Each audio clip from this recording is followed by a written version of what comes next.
இவளுக்குமா எப்படி இதெல்லாம் இது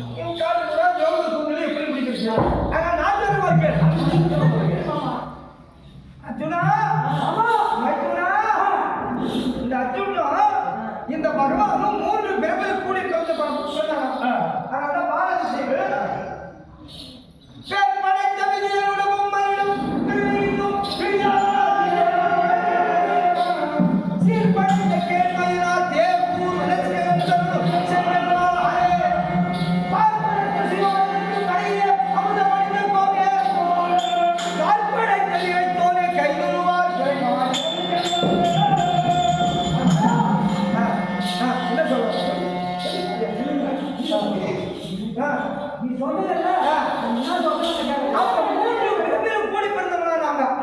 இடவிடாமல் அர்ஜுன பார்த்தா பரவாயில்ல பார்க்கலாம், பரவாயில்ல பார்த்தா நான் சொல்ற மாதிரி நீ எதுக்காக ஒரு உதவி செய். உன் பொண்டாட்டி இருக்காங்க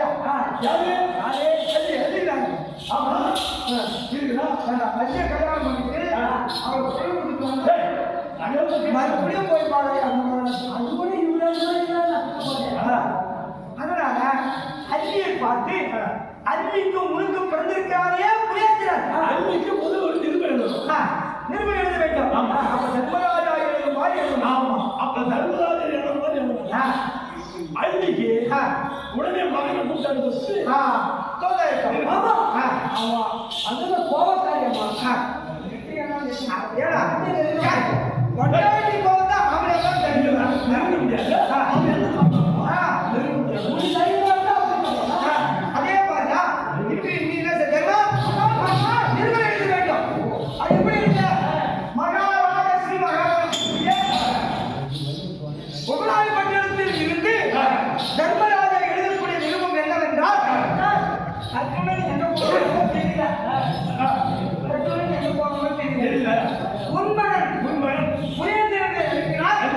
அர்ஜுனனை கண்டுபிடிக்க வருவார். அவன் மட்டும் தான் இருந்து அவனுடைய திறமை. ஆமா, அதனால இப்படிக்கு தர்மராஜு அப்படின்னு எழுதியாச்சா. அதனால இப்போ கணபதிராவுரி மதுரை தான் மதுரை ஆமா கணபதிராவுல அதுவா இருக்கு. ஆனா மதுரை ஆமா அதுக்கு நிருபம் அனுப்பி விட்டீரா. நான் போயிட்டேன்.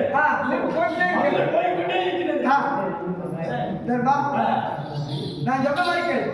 அப்போ அள்ளி இருக்கிற அந்த நிருபம் சென்ற உடனே புலேந்திரனை அனுப்புவாங்க. ஏன்னா புலேந்திரனை நீ என்ன செய்யறதுன்னா நீ 2 பேர் 3 பேர் சேர்த்து புலேந்திரன் உருவாகிற புலேந்திரனை துரியோதனத்தை தூதாக அனுப்பு. பிள்ளையை பார்த்து வருவான். புலேந்திரன் உங்ககிட்ட வருவான்.